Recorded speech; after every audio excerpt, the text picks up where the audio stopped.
8 दिवसांचा प्रवास तब्बल 9 महिन्यांवरती लांबणीवर गेलेल्या सुनीता विल्यम्स अखेर पृथ्वीवरती दाखल झालेल्या आहेत. त्यांचं फ्लोरिडा येथील समुद्रकिनारी जे आहे यशस्वीरित्या लँडिंग पार पडलं. या संदर्भात अधिकचं बोलण्यासाठी आपल्यासोबत सोहन सर आहेत, जे आहेत ते खगोलशास्त्रज्ञ किंवा खगोलप्रेमी आहेत. सर, सर्वात प्रथम तर अभिनंदन, सुनीता विल्यम्स हे पृथ्वीवरती आलेले आहेत.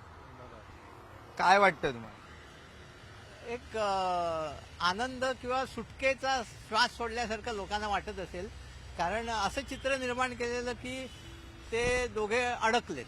म्हणजे एखाद्या बोटीतून कसे एखाद्या आयलंडवर अडकतात, तर तसं काही नव्हतं.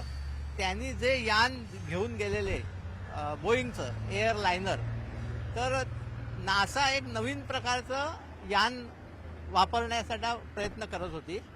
तर त्यामध्ये बोईंगने ते यान तर घेऊन गेले, पण त्यातील हेलियम वायूचा वापर करून ते त्याचं ऑपरेशन म्हणजे जागा दिशा बदलणं वगैरे करणार होते. पण त्याच्यात काहीतरी घोटाळा निर्माण झाला आणि त्यांनी विचार केला की हे माणसासकट मानवासह आणणं धोकादायक आहे. तेव्हा त्यांनी त्या दोघांना तिथेच ठेवण्याचा विचार केला. कारण काय, रेग्युलर लोक जात असतात तिथे, एका विशिष्ट वेळेला वेळापत्रक आहे त्यांचं. आता काय झालं, एलॉन मस्कचं जे यान तयार व्हायला सुद्धा काही काळ लागतो. आणि आता पुढचा जो स्टाफ पाठवायचा, 4 लोकांचा गट पाठवायचा, तो गट पाठवण्यासाठी आधी या दोघांना पाठवा, मग त्यांना आणा, तर खर्च अननेसेसरी खर्च झाला असता. त्यामुळे पुढचा जो गट जाणार होता त्या गटापर्यंत ह्यांना थांबवण्यात आलं. आणि ते तिथे काम करत होते, पूर्वी त्यांनी काम केलेलं आहे. तर त्यांना जे काही अलाउकेट केलं असेल काम पुढच्या नवीन लोकांचं, त्यांनी ते केलं असेल काहीतरी. असं आज मी ऐकलं रेडिओ टीव्हीवर, नाही आपल्या नेटवर, की साधारण 900 तासांचा सायन्सचा अभ्यास त्यांनी केलेला आहे की सुनीता विल्यम आणि त्यांच्या टीमने. तेव्हा त्यांचं काम फुकट नाही गेलं, फक्त ते नवीन लोक येऊन मग त्याच्याबरोबर त्यांना आणण्यात आलं. आणि आता हे दोघेच नाही आलेले, 4 आलेले आहेत. एक रशियन आलाय, एक जॅपनीज आलाय मला वाटतं, आणि हे दोघे अमेरिकेचे आलेले आहेत. नक्कीच, जसं आता आपण म्हटलात की हा तब्बल जो 8 दिवसांचा प्रवास होता तो 9 महिन्यांवरती लांबणार. लिथियम लिकेज झाले किंवा हेलियम आल्या कारणामुळे जो आहे तो प्रवास लांबणीवरती गेला. परंतु ज्या प्रकारे पाहिलं तर अनेक माहिती देखील समोर येत होती की सुनीता विल्यम्स यांची तब्येत देखील खालवली जात आहे. नक्की काय काय होत होतं किंवा काही तुमच्याकडे माहिती आहे का? हा, आता असं आहे, म्हणतात की जेव्हा आपण जन्माला येतो तेव्हापासून आपण पृथ्वीच्या वातावरणात वाढलेलो असतो, गुरुत्वाकर्षणात. तेव्हा आपलं शरीर, मन, मेंदू आणि मेन म्हणजे आपला तोल सावरण्याचं जे कानामधले एक आहे यंत्रणा, ती त्याला सरावलेली असते. जेव्हा या प्रकारे अंतराळात जातात तेव्हा ते पृथ्वीवरती फिरत असतं. फिरत असताना काय होत असतं की ते वजनरहित अवस्था झालेली असते त्यांची. वजनरहित म्हणजे पूर्ण शून्य नसतं झालेलं, त्याला मायक्रोग्रॅव्हिटी म्हणतात. तर मायक्रोग्रॅव्हिटीच्या वातावरणात मेंदूला कळत नाही की वर काय खाली काय. मेन म्हणजे, कारण खाली म्हणजे नेहमी आपलं वजन ज्या दिशेने असेल ते हे मेंदूत ठरलेलं असतं. तिथे वजनरहित अवस्था, त्यामुळे कोणी कसाही उलटा सुलटा तरंगू शकतात लोक, आणि त्यामुळे मेंदू कन्फ्यूज होतो. आता स्नायूंना पण एक आठवण असते असं म्हणतात. आता थोडक्यात, पूर्वी आपण टेबल टेनिस खेळलो असू आणि आता टेबल टेनिस खेळायला गेलो तर आपला हात बरोबर तसा वळतो का, तर आपल्या स्नायूमध्ये एक आठवण असते. ती जी उभी राहण्याची आठवण, तोल सावरण्याची आठवण, ही मेंदूला बदलावी लागते वजनरहित अवस्थेत. आणि त्यामुळे आता स्नायूंना काही काम नसतं उभं राहण्याचं किंवा काय म्हणायचं त्याला, ग्रॅव्हिटीच्या विरुद्ध काम करण्याचं. त्यामुळे स्नायू शिथिल व्हायला लागतात. जसं एखादा आजारी माणूस अनेक वर्ष बिछाण्यावर पडला की त्याचं कॅल्शियम कमी होतं, हाडाचं स्नायू वीक होतात, तर त्या प्रकारे काहीसं व्हायला लागतं.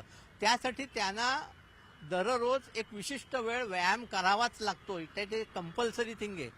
म्हणजे जस्ट इथे बुलवरकर होतं, बुलवरकर सारखं काहीशी यंत्रणा असते ज्याच्यात ते स्नायूंना अगदी खराब वाईट परिस्थिती होऊ नये म्हणून त्यांना दररोज एक विशिष्ट वेळ व्यायामाला द्यावाच लागतो.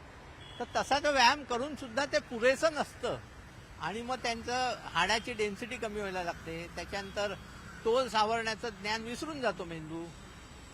अचानक ते जेव्हा ग्रॅव्हिटी म्हणजे 1G म्हणतात त्याला, 9.8 किलोमीटर पर सेकंड हे आपलं ग्रॅव्हिटेशन ऍक्सेलरेशन आहे. त्या वेगाने आपल्याला खेचलं जात असते पृथ्वी. तर त्या ठिकाणी आल्यानंतर अर्थातच मेंदूला ते परत रिॲडजस्ट व्हावं लागतं.